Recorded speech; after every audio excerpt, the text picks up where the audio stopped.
You're listening to The Assurance Show, the podcast for performance auditors and internal auditors that focuses on data and risk. Your hosts are Connor McGarity and Yusuf Mullah.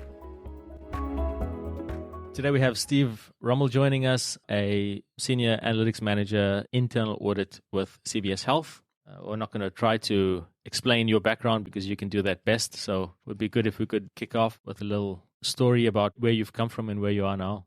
So I am right now about 16 kilometers west of Chicago, where I've lived for most of the last 2 decades after graduating university. My undergrad's in finance. I'm not going to tell you what year that's from, but you'll probably figure it out if you do the math and take notes carefully during the session. I started out as a financial analyst and accountant, worked there for a couple of years, went into consulting, started to do IT audit right around the time Sarbanes-Oxley heated up. For those of your listeners who might not be familiar with that, here in the States, we had some really notable public fraud in the early 2000s that resulted in a large global accounting firm, Arthur Andersen, going under. Part of their group rebranded themselves as Protiviti and spun off as an IT audit service provider. I worked for them for about 7 years. During that time, I started doing a lot of analytical work. And again, like you and a lot of your listeners, I was a nerd from day one. So I've been a computer person and decided that was just not sexy enough. I had to do accounting and finance as well. Along the way, I picked up a CPA. During my time at Protiviti, I started doing a lot of analytical work using ACL, the best audit analytics software package in 1987, and worked on that for about 10 years. Eventually found my way to better tools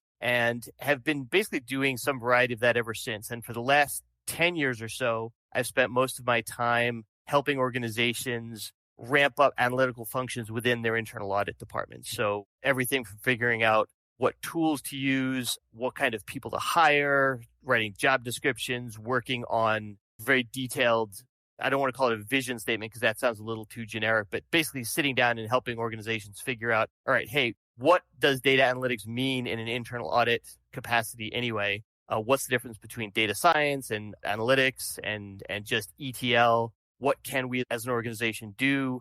What is the best way to ensure that when we ramp up this function within the organization that it will stand the best chance of being successful? And I've been doing that for about the last 10 years on and off. Right now, I am at CVS. We have 10 or 15 different business units within my internal audit shop. There are about 200 auditors in the shop. I work specifically within the prescription benefits management vertical. So we are over all of the functions within the company that actually make sure that people who come into our pharmacies or submit a prescription to one of our mail order pharmacies or our specialty pharmacies, that they get that prescription in a timely manner, that they get what they're supposed to get when they're supposed to get it, which sounds really simple, but there's actually a lot there. What is it that drew you into the use of data within audit in particular? Because it's quite a niche area. Well, I think problem solving, right? When you start out working in internal audit, especially if you're working in professional services, you don't get called into an organization when things are going really well and everything's just swimming along. You get called in because there's a problem. Either the client doesn't have capacity or there's some weird thorny thing that they're grappling with and they can't solve. And obviously, accounting and finance, they all run on top of some kind of enterprise accounting reporting package. There are all kinds of other applications from Microsoft Excel all the way up to SAP. There's a lot of moving pieces. There's a lot of data moving through organizations that things can go wrong. And there is a good living to be made helping organizations figure out where the problems are and breaking down that problem into solvable chunks and then saying, here's the problem. Let's figure out how we can implement a solution that will work for you and that will hold up over time. That sounds really nice and notional. It was basically my boss going, what the hell is going on here? Figure it out. So you go and you sit down with IT, you sit down with the application owner, you sit down with accounting, and you say, okay, where are things just falling apart? Where do you see the wheels coming off this process? And when they tell you, you start digging in and just doing that root cause analysis. And pretty soon you've dug your way all the way down to IT, into the database administrator, into the data lake and whatever else. And it is actually a lot of fun when you solve a problem like that. Human beings are natural sort of problem solvers. So when you can go in and say, hey, I figured out this thorny thing. Here's what we need to do. It's fun. And then you do that often enough, and pretty soon you've done it enough that people think that you have some credibility in that space. So they call you more often. And then you have to train minions in how to do it because otherwise you're going to spend all your time doing it. Just to put it in context, Steve's company, CVS, is Fortune 5 company, just behind Apple, which is number 4. So Steve, over the years, you've helped establish or grow various analytics functions within internal audit. What are some of the common challenges or issues that you encountered, particularly in the early years of setting up those practices? Probably one of the biggest is technology has been changing so much in the last 50 years, but that only accelerates, right? And it's a cliche to say it, but it's true. When I attended university in the mid 1990s, the internet was brand new. Napster was still the big, and you start pushing that forward. You look at the tools and things that have come about since then, right? Web development back then was, hey, you fire up a text editor, you write HTML, maybe CSS, but like that was it. And now we've had several generations of really robust tools. Keeping track of that is a full-time job in and of itself. A lot of the people who are now in senior leadership roles in organizations, especially large organizations where you're spending your career working your way through these things, they are not necessarily the kind of people who stay really on top of these things. I made a joke about ACL before being the best software tool of 1987. There are so many more tools now.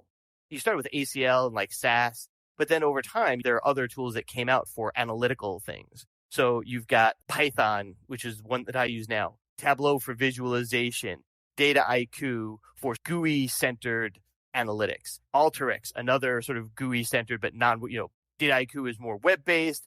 Alteryx is a fat application. You gentlemen were telling me about an open source application that you use. So there's a lot of stuff out there, right? There are a lot of vendors out there pushing these things. And a lot of the senior leadership who are right now, they are the chief audit executives. They're making decisions about, hey, I heard this great thing about we should put together an analytical function. They don't know. They need to be well advised. And there is a whole cottage industry of people out there who are willing to advise them. A lot of them are vendors. I'm sure a lot of your listeners have sat through vendor presentations where, oh, I've got this black box product that you plug it in and you feed in your data one end and you get nothing but beautiful, clean, crisp. That's garbage. It's not true. There are people who get paid a lot of money to sell so many yards of blue sky to senior leaders. And that's not to disparage the products necessarily. There's selling good products, but the leaders need to have somebody on their side to understand not just the products, but what's the process, right? Analytics is not a product. It's a process. It's a way of thinking about your organization, the business process you're looking at, what you want to get out of it. You have a business process that you want to, in the case of audit, you want to audit that business process. How can you get some assurance that the process is working as it's supposed to? And to do that, you need to think about not what product can I stick on this thing, but what am I looking for? A professor of mine once called internal audit the practical application of common sense, right? You look at a process, you say, where are the risks here? Where are the hazards? Let me draw some things on a whiteboard and draw out this process and say, hey, here's a failure point, here's a failure point, here's a failure point, or a potential failure point. Let's think about this in an organized and systematic manner. And then once you have some idea of what you think the issues could be, then you start saying, all right, what's the best tool for the job to solve this? Do we need to monitor something? Do we need some kind of a reconciliation tool? Whatever it may be. So that's a challenge because you've got leaders who have limited experience with the technology, but they know their business and their process inside and out, and they don't want to be sitting through multiple tech demos. They want somebody to give them the answer. And the answer is never going to be just a product. It's going to be, this is a process that when we put this in place and we execute it in a consistent manner and to quality, you're going to get that additional assurance that you want in your audits. And they have to understand the benefits of it, and they have to understand the limits of it. There are some audits and some business areas that you can't automate. Flip side, there's something you can automate that people get really afraid of. So you've also got the sort of the HR dynamic, right? Oh my gosh, if you automate all of this stuff, where's my job going to go? And so you get people who are resistant to that as well. The way I typically pitch this, and I shouldn't say pitch, I think it's true. Auditors don't want to be bored, right? Nobody wants to be bored at work. Auditors want to be doing interesting work. Most of audit is boring. When you sit down, you're putting together a set of work papers, the process of conducting an audit from start to finish might be some interesting meetings, might be some interesting stuff you learn about the business along the way, but the bulk of it is going to be doing just scut work, really dull stuff. If you can automate that and get people to focus on the stuff that they need to be focused on, one, you're going to get better results because they are going to be, again, focused on the problem at hand. Second, you won't be wasting their time. If you give somebody X number of hours to do an audit and those hours are spent actually using their brains to think about what they're supposed to be doing and about the risks that they're supposed to be illuminating and quantifying, you're going to get a lot better results. If you can go the whole hog and turn that into some sort of a continuous process so that all the boring stuff never has to be done by a person again, you're giving your auditors a great experience, right? Now they're like, hey, I learned this thing. It was really hard to learn, but now I don't have to do the boring stuff anymore. I can think about this. One of the hardest things in audit to find are things like collusive fraud, right? That would be ideal. It takes a ton of legwork that you can't automate. You can't build an automated fraud detector. you can build a universe of small applications and analytics that can point you in the direction. That's what people should be doing. They should not be spending their time doing boring, automatable things. So you asked, hey, what are the things that are challenging or the issues that come up when you're trying to ramp up a function like this? It's getting past those organizational hurdles where people are worried about their jobs. It's getting past the leadership's lack of familiarity with the tools. It's getting grassroots engagement. I think that's the other piece. You need executive buy-in. You need them to understand what's possible. You need to understand what they want to do. You need to understand what is their vision for this thing. Do they want a be-all and end-all super analytical function and knock it out? Or are they just looking to automate some things? Are they looking to get, you always hear the phrase, quick wins. And there's a lot of quick wins to get in the analytics space if you don't have anything to start with. It's really easy to jump in and say, hey, you know what? I'm just going to save you the hassle of wrangling 400 gigabytes of data because it's just a pain. You can't do it in Excel and your staff are tearing their hair out. But figure out what their vision is. What do they want to do? And then put together a project plan to get there. And you want to have a combination of sort of visionary things that you put in there, but you also want to have very nuts and bolts. All right, hey, I'm going to be involved in every planning meeting. I'm going to be involved in annual audit planning. And as I build a team, that team is going to be involved in those things. If I come into an organization, I'm going to start by, one, helping leadership figure out what they want to do, where they want to go. And I'm also going to start talking to the team right away, because if you don't get the team to buy in, if you don't get the managers and their staff to buy in, you will fail. You just will not be able to do it. You have to have that grassroots level support, and you have to have the executive support. The only other piece is time. It takes time for this, especially in a large organization. You can get measurable results right away. Hey, this went a lot faster. This went a lot better. But it takes a long time to actually put a fundamental process in place that is going to manifest itself in the audit plan in terms of, okay, how many audits did we do that we used analytics on? How much time did we save? You were talking there about the key challenges being largely managerial as opposed to needing to find the right technology or find the right data, etc. The other thing that we see and that you alluded to was that there's fear amongst auditors directly using data themselves. The natural reaction would be to just, toss that over the fence and get Steve to do it as opposed to have to do it ourselves. How have you overcome that? I don't know if it's a fear of data or just a fear of new things. And sadly, the only way to get past that, and when I've run into it, it's been a training question. I spend a lot of my time now training staff, training seniors, training managers, training executives to understand enough of what they need to know so that they can intelligently assess audit analytics in whatever role they have, right? When you're talking staff and seniors, if you have a staff or a senior person, so you're talking like ideally, typically somewhere less than 10 years out of university. In most cases, there are a lot of exceptions. I've run into much older staff and seniors, but when you're running into somebody a few years out of university and they're really that afraid, you have to ask yourself why. I haven't seen anything consistent there, but a lot of it is just training. Sit them down and just walk them through. And I think the best way to put it would be any of this stuff, any of these tools that we have, any of the techniques that we have, they're discoverable. Audit is not rocket surgery. Audit is not even data science. I have a master's degree in data science. I've only scratched the surface of my first grad school class because accounting and finance are fundamentally, in an audit context, really simple. Unless you're doing some kind of really specialized audit like model validation audit for a hedge fund or something like that, which that's a whole separate conversation that has nothing to do with the vast majority of audit. Most audit is pretty straightforward. So it's talk to the person about, all right, what do you do? What are you trying to do? Explain your audit to me. Tell me what you're doing. They tell you and they say, okay, what are the challenges you face? What's the biggest pain trying to do this audit? I get this Excel file that's 400 megabytes and I can help you with the logistics of that. So it's trying to find out what the person's pain point is and solving that. Because even somebody who's really afraid, paranoidally afraid, they still appreciate the effort to help them do what they want to do. So you have to meet people where they are and talk to them about things that they understand. And if that means take it very slow and just, okay, with you, we're just going to start right here and we're going to get about this far and that's it. But for the most part, what I see a lot of is it's not so much they're afraid. The frame of reference is totally different. I'll give you an example. When typically auditors think in terms of, I'm going to take a sample and I'm going to test it. And if they want to get fancy, they'll say, we're going to take a statistically significant sample and then we're going to test it. And I say, okay, what's the statistically significant sample of this thing? It's 60. Okay, where'd you come up with that? That's what the public auditor told me it was. Okay, how do they know?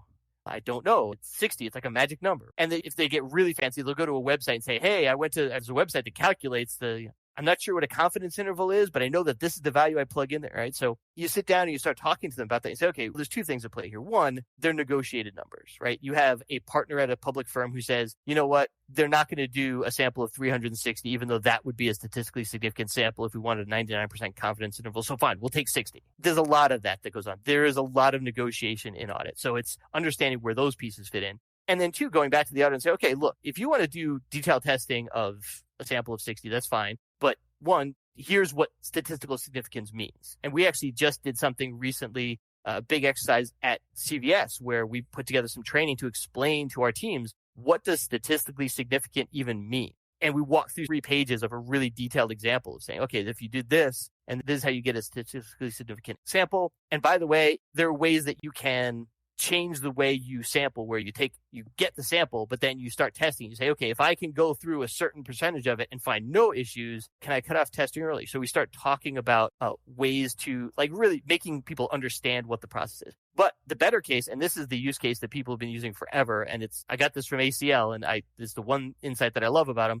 Can you test 100% of the population? If you can do attribute testing on 100% of a population and come up with a true error rate for the population, bam, you're done. And not only that, if I tell somebody, hey, I can give you a Jupyter notebook that's going to have everything from the data import, the validation, all the things you need to tick the boxes and say, yes, we have complete and accurate data. We tested the population. This is how we tested it. Bam, here's the error rate for these parameters that we tested. They're going to be happy as a clam. And once they do that, then they start to think not in terms of what does an audit look like in my little world, but they actually start to think about the audit as it should be thought of, as a means of clearing away the undergrowth and getting to assurance, getting to the actual risks at play. How much have we explained? We have just explained everything about these 3 things by doing this test. So it's a change of focus, right? It's really easy for auditors, and I'm guilty of this myself. I think we all are, where you have an audit plan and we all make our check. Okay, here's the audit plan, which is a big checklist. And now I'm going to pull the audit out and I'm going to start on the first one. I'm going to start checking, okay, I did this. I did my kickoff deck and my kickoff memo. I had the meetings. I got and just work my way down. And you get into that mode because we have deadlines, because we have time pressure, and because you have to do quality work. There's a lot of stuff you just have to do. So you get really good at working your way through a checklist. In audit, that's the career path, right? The better you can crank your way through a checklist, the better you're going to do, because you're going to be doing good work on your time budget. So it's getting people to stop thinking about that. And that goes back to executive support as well, because analytics will save you time, but you do have to invest time to do it, right? And sometimes analytics doesn't work. You may say, hey, I'm going to look at this data, give me a week with it, you play with it, you stretch it, you bend it 8 ways from Sunday, and you might come up with something interesting, you might not, and you might find that you can't do the testing that the audit team wants to do. You can't do it in an automated fashion. You could certainly help them understand the context of the business process and the data, but you may not be able to give them that home run thing. And that's something you have to be willing to do, and something that leadership has to be willing to accept, that there's not always going to be a DA play. I go to all the prep meetings for every audit that kicks off. And one of the deliverables I have to my audit teams is I will give you either an analytical plan for what I think we should do based on our conversation. So it's not my plan, it's our plan, but I'm going to tell you technically how we'll do it. Or I'm going to write a paragraph saying there is no DA play here and here's why. And I will list out in plain English why we're not doing any kind of analytics. Because again, my leadership, they're like, you're a data guy and you're telling me you're not going to do any analysis. Yeah, there's no play here and here's why. And you explain it in plain English. And that takes time. Doing something simply and clearly actually takes a lot more time than doing something, just writing paragraphs and paragraphs. Writing a nice, short, concise audit report is a hallmark of a great audit manager, to my mind, but it takes time to do it, and it takes talent to do it. The Assurance Show is produced by Risk Insights. We work with performance auditors and internal auditors, delivering audits, helping audit teams use data, and coaching auditors to improve their data skills.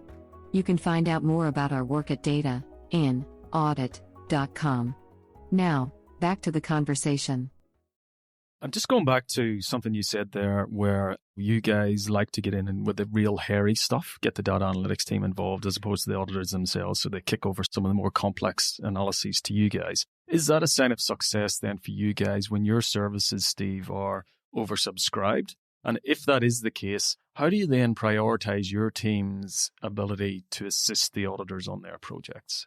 That's an excellent question. I have yet to get to the point where we were oversubscribed, because again, it takes time to ramp up. So if you have a 200-person audit shop, and so at CVS, we have an actual dedicated data analytics function. They have a lot more high-end hardware and some applications that I know how to use, but I don't have direct access to because, I have a laptop. I can run Python on there. I can run Alteryx on there. I can run Tableau on there. But the gerbils in my little Dell are not going to be able to run some kind of clustered computing application. I don't have that. So we have a national team. Their role is a little different than mine. They have their own sort of analytical plan that they put together. So my primary driver is I serve the PBM audit plan. And secondary to that, I serve the rest of the department's audit plan. So I'm the service bureau. I go out and I work with the audits. The national team, they will do that if they are asked. So if I get in something where I've got like 4 terabytes of data, I can't do anything with this. I know what I want to do. I can't do it. Can you guys handle this for me? We'll figure it out. Yes. Okay. So we'll work with that.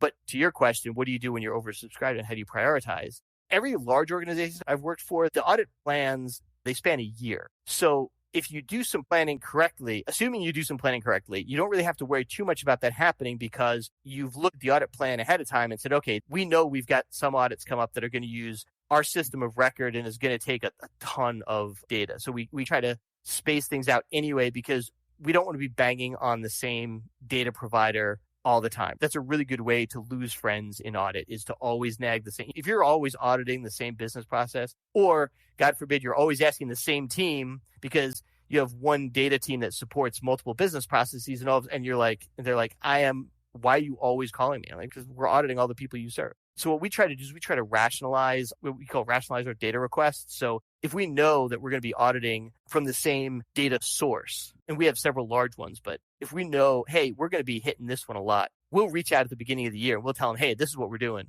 So we really try to avoid those bottlenecks. Typically, the bottlenecks are not with our capacity. It's with either trying to get IT to schedule stuff, right? Because again, rule number 1 of audit, especially IT audit, don't mess with production.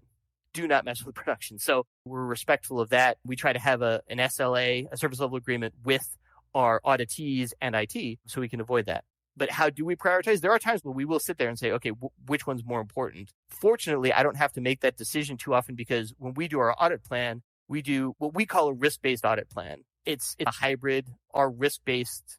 Many of our risks are based on what the business leaders of the different business units tell us.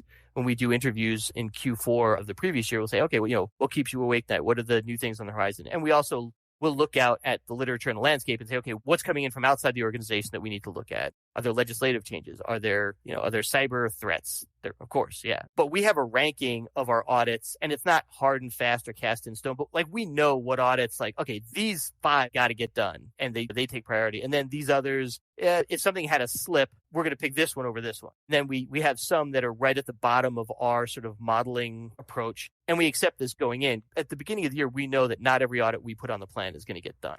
Because chances are something's going to happen during the course of the year that we're going to have to then add an audit to the audit plan and rejigger everything. So what are we comfortable dropping off the audit plan? And we have a whole change management process for our audit plan. That's another thing, actually. Having good processes in place that you can integrate the data analytics process into is another key thing, right? If you're going to make a change to the audit plan, you have a defined change process where you say, okay, we're proposing a change to the audit plan based on this, that, and the other thing. And here's our rules for changing it. And this is the risk assessment. Because it makes the conversations with leadership easier when you're like, hey, we said we're going to do this thing. Now we're not going to do it. And when we go to our audit committee and have to explain why we're swapping stuff out, we need to be able to explain that. To your point, I have not seen us get so oversubscribed. And again, I feel like it's because audits are not necessarily, there's a lot of manual components to it. And there's also a technology win already. So we already have at CVS and other places I've been to functions where like we use robotic process automation in multiple areas. A lot of the stuff that would normally take up a lot of time, not that it doesn't, there's still auditors doing stuff, but we've already started to automate away to really just, I don't even call it analytics, the pure like the RPA stuff. I don't think anybody would ever call RPA analytics, but it's deploying technology to automate things and to save time and to save your staff from drinking on the job because out of sheer boredom. So we don't really have too many problems with that. Now, we're all busy. We're all crazy busy, but we have never had a case that I've seen where we had to say, yeah, we just can't support this because we're just too slammed to the wall.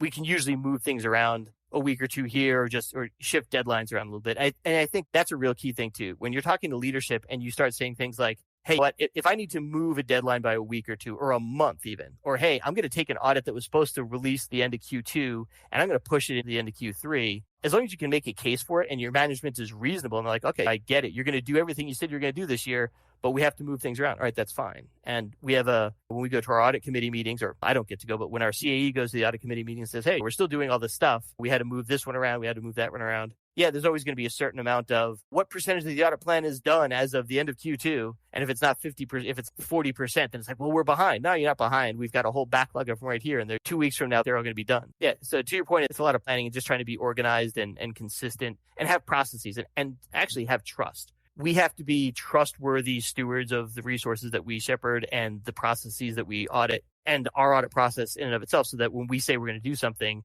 and that we need an extra 2 weeks to do it, we actually can justify it.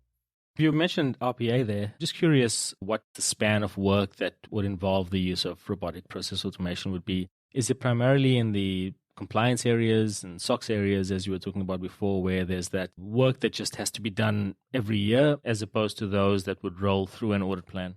Right now, I am not the expert on that. I talk to the RPA team a lot. In fact, one of our data analysts on the national team, he's also their RPA guru who wears a couple of hats, and he's also a frighteningly intelligent young man. So I deal with him all I can. We use it for compliance testing. We use it for SOX. We also use it for pretty much any kind of a process that is repetitive that we know we're going to have to use. If there's a process that involves gathering information by logging into some kind of a web-based portal and then going through a whole bunch of menus and then downloading a bunch of PDF files or Word documents or something like that into a repository so that an auditor can go through them and not have to waste the time of picking their way through a web interface to get stuff. Or even better, take the output of it and pipe it into some kind of an OCR application that's going to then open the things up and extract the information that we want and stick it into a lookup table, something like that. It's kind of across the board. I know that there is a concerted effort to use it for, and has been to use it for, compliance and SOX, but we are looking to use those tools in any way, shape, or form we can to support audits just in general. I don't like to draw distinctions between, okay, you've got compliance audit, you've got SOX, you've got IT audit,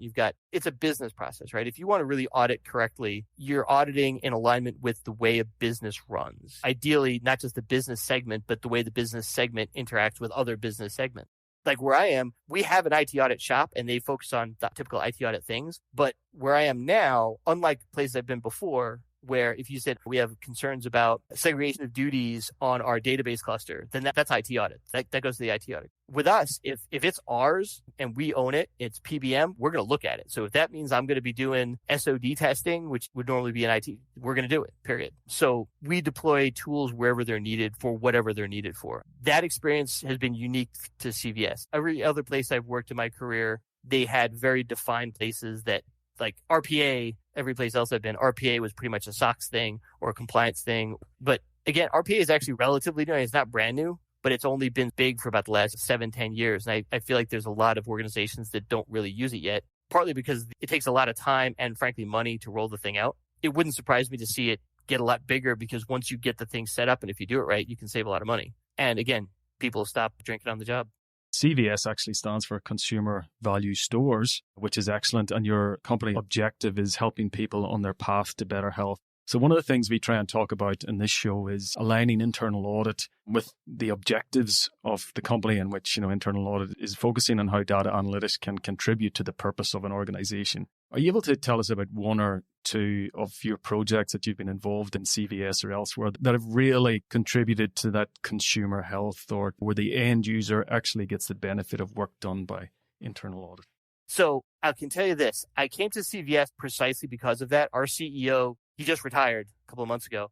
About a decade ago, he decided to stop selling tobacco products out of any of our retail pharmacies because he said it made no sense to sell tobacco products and smoking cessation and cancer drugs from the same store. That was when CVS actually came onto my radar, besides a store that I used to pass when I drove to and from home. So yeah, CVS is very much that. People take that seriously. We take it seriously. I take it seriously. It's one of the reasons I'm very glad to be there.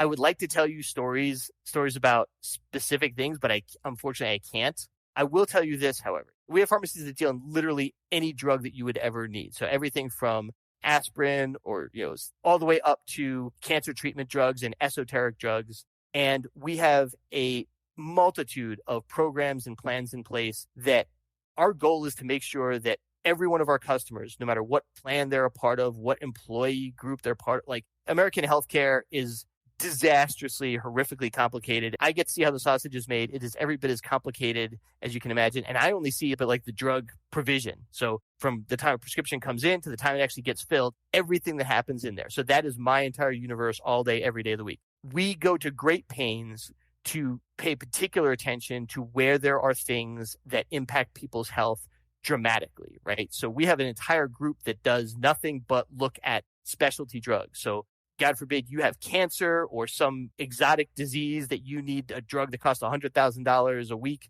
We pay attention to that stuff. And we are, as a team, very cognizant of the needs of our customers. And we have, when we do our audit planning for the year, we have extensive and sometimes violently but constructively fireworky conversations about things that we feel strongly about.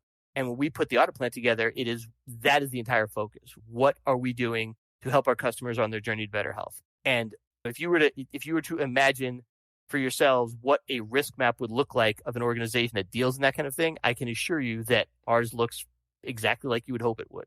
A lot has happened over the last 20 years, as you've spoken about, in terms of mindset, in terms of capability, uptake, the tools and technologies that are available, the techniques that are being used, the number of people that are involved. What are you planning for over the next 3 to 5 years, say? What do you see coming down the line that you think will have a major impact on your job and the way in which auditors generally use data? I think you're going to see a generational change. I don't know about 3 years, but as the individuals who are like my age and younger, as we move into more senior leadership positions and have a better understanding of the tools and techniques that are available and data, and frankly, a much more flexible outlook on the way organizations run. Let's face it, there have been a lot of changes just in organizational dynamics as well. 50 years ago, you started a company and you stayed there for your whole career. And these days, that doesn't happen anymore. So there's a lot of stuff happening outside, definitely impacts the career paths of human beings, and that impacts the way businesses work, right? We're all a lot more flexible. And you hear even large companies like ours, we are having to respond to all these changes. So the changes I think you're going to see are not going to be technological because that's just a constant. I think what you're going to see is a lot more robust and mature use of AI. The writing's on the wall. It's been there for a while. It's getting there, especially now that we have companies like Google and Facebook who've been around long enough that the senior people in industry have seen their fancy data tools. They don't understand them, but they know that they work. So I think you're going to see a lot more of these tools migrate their way into businesses and start speeding up, make things much more efficient. They already have done that in finance. They've done that in search and marketing, advertising. You're going to start to see that push down into other areas of the business as it should. I'm hoping that what you'll see is all of that getting paired with solid project management and risk assessment, which is where we as auditors can come in, because implementing fancy technology without a good plan is a recipe for disaster. And in the past, you could get away with it. Now, at the speed things go, you can't. And the magnitude of error you can make by not executing a project with analytics, the damage just goes way up. But I think most of what you're going to see is a cultural change in senior management as current senior management who came up before the internet was even a big thing or right when it was happening. Once they leave, and a lot of the people who grew up on this, who just live and breathe it, they're going to start moving into roles. They're going to be much more focused on their teams and on tools and getting the job done. And they're going to be less focused on organizational politics. So it's a cultural change. I think you're going to see more of that. I hope you'll see more of that in my career. In the place I've been where I was able to be successful, it was largely because the organization was willing to allow teams to do their jobs well and to be a service bureau to the organization. So rather than the traditional, I've built a kingdom, I've got this nice pyramid of people below me, it's more, I have these little pockets of capability and competence. I know the IT people and I know the audit people and I know people who deal in this thing, and we all get along and we all know each other, and a much more free-flowing and collaborative environment. I can only judge from what I've seen, but from a purely subjective standpoint, that's what I see and that's what I'm hoping will work. Steve Rummel from CVS Health, thank you very much for joining us. Thanks. Take care. Thanks, Steve. If you enjoyed this podcast, please share with a friend and rate us in your podcast app. For immediate notification of new episodes, you can subscribe at assuranceshow.com. The link is in the show notes.